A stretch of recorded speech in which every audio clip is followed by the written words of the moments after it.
Planet Dolan.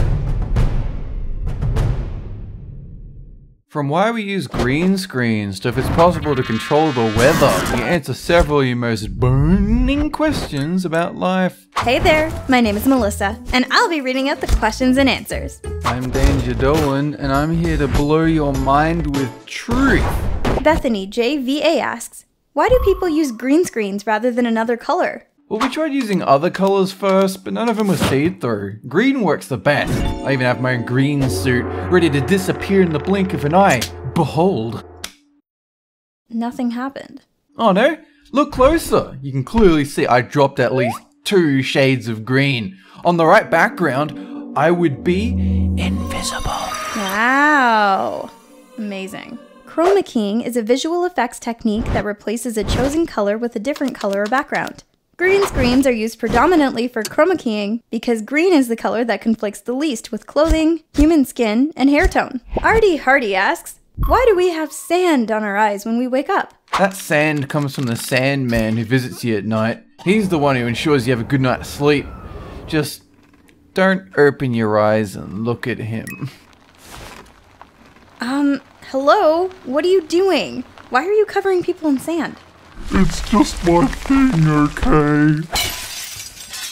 I love sand! The sand-like substance that builds up in the corner of your eyes when you sleep is called eye discharge, or rheum.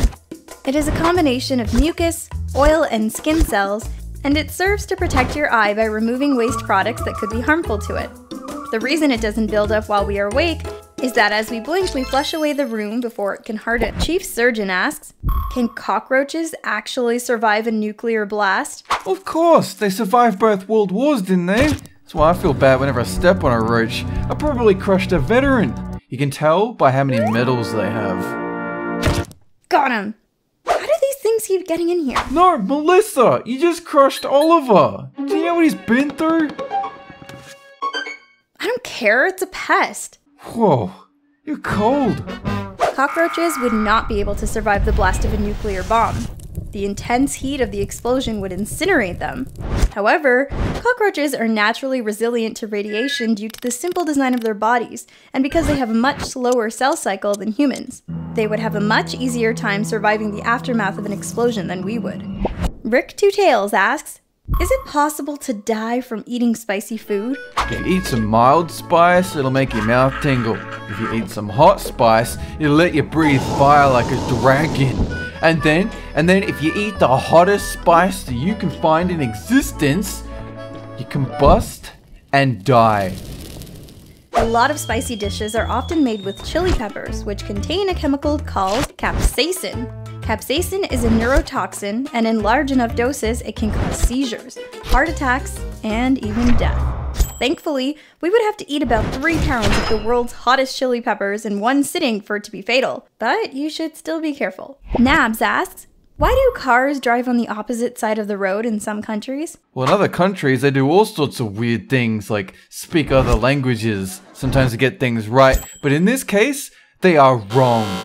I, for one, think there should be only 1 lane on roads, and everyone just has to deal with it. That would be chaos! No, it'd weed out the bad drivers. Bad drivers? You mean like you? What are you talking about? I'm fantastic! Our bloody road's chockers! Get out of the way, you drongos! What is wrong with these people? Dolan! You're in the wrong lane! What? Lanes? Most countries that drive on the left side of the road are former British colonies, although there are some exceptions. The idea of traveling on the left side of the road goes back to the time of the horse riders, who would keep their right arm free for their weapon. In later years, where wagons became popular, many countries began traveling on the right, as it was easier for the wagon rider to avoid collisions with passerbys while holding the horsewhip in their right hand. Andritolion asks, is it possible to control the weather? Well, Nixium can freeze things by touching him, so I'm sure he could just conjure up a blizzard if he wanted. He might also be able to make corpses rain from the sky, but I don't think that's kind of weather people get excited for. Yeah, both of them would just ruin your trip to the beach. Bloody beach is as hectic as the road! While we are not able to summon lightning storms or blizzards, scientists over the last century have been working on a form of weather modification known as cloud seeding. Cloud seeding is the process of spreading substances into the air, such as silver iodide, in order to produce rainfall. So far, it seems that the process is far from reliable and not considered very effective. Thor Heitmann asks, can sharks swim backwards or go upside down? Some say it's impossible, but I know that sharks can do much more than swim backwards. With the right motivation, they can break the laws of physics. They're like the animal equivalent of a boomerang. Here, I'll show you. Come on, Sharky. Come get the treat. I don't think he's coming back. Hey Dolan, where's the shark I was looking after? I can't see it in the tank. Melissa, he has moved on. Sharks do not have the ability to swim backwards since their pectoral fins cannot bend upwards like a fish. This means sharks are limited to swimming in a forward motion, while turning to avoid collisions. Sharks also cannot swim upside down as they will enter a state of paralysis when flipped over, which some predators, like orcas, will take advantage of when hunting them.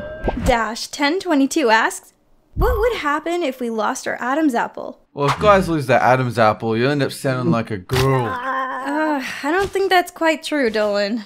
Oh, you don't think so? What are you going to say now, Melissa? Both men and women have Adam's apples, also known as laryngeal prominence. However, a man's Adam apple grows much more during puberty, which causes his voice to deepen far more than a woman's. If for some reason we no longer have them, it's likely that both men and women's voices would be higher. Cattricity Meow Kawaii Chloe 111 asks, if you cry in space, will the tears stick to your face or float away? I think that's the least of your problems. I'd be more concerned about not being able to breathe or your brain leaking out of your skull. Either of those would make me cry. Dolan, my good ally. I didn't know you had a space station. How did you get up here? Oh well, it's kind of embarrassing. I tripped and fell up here. Yeah, okay. Because there is no gravity in space, tears will not fall or float away from your eyes when you cry. Instead, they will cling to your eyes and face until wiped away. This can cause visibility issues for astronauts as the clinging tears make it hard to see. Thankfully, they are well trained to deal with any stray tears. PoptartTwins asks, what would happen if our elbows were backwards? You know the saying, you scratch my back, I'll scratch yours? Well, forget that. Now you'll be able to scratch your own back with ease. Oh, that's the spot. That's it. That is it. Well, besides being able to scratch your back more easily, it would probably be quite inconvenient for us, since the rest of our body would be forward-facing. Devices and objects that we interact with would have to be redesigned, but it's likely that we would adapt given enough time, however odd it might be at first. Well, anyway, I have to head out. I have a meeting to get to. Unless you do, I'll drive ya! Even with these backwards arms, I'm still fantastic at this. You get stuffed, you zombie! This video was made possible by our fans over on Patreon. Thanks for your support, guys. Anyway, that's it. Thanks for watching. Have a good one!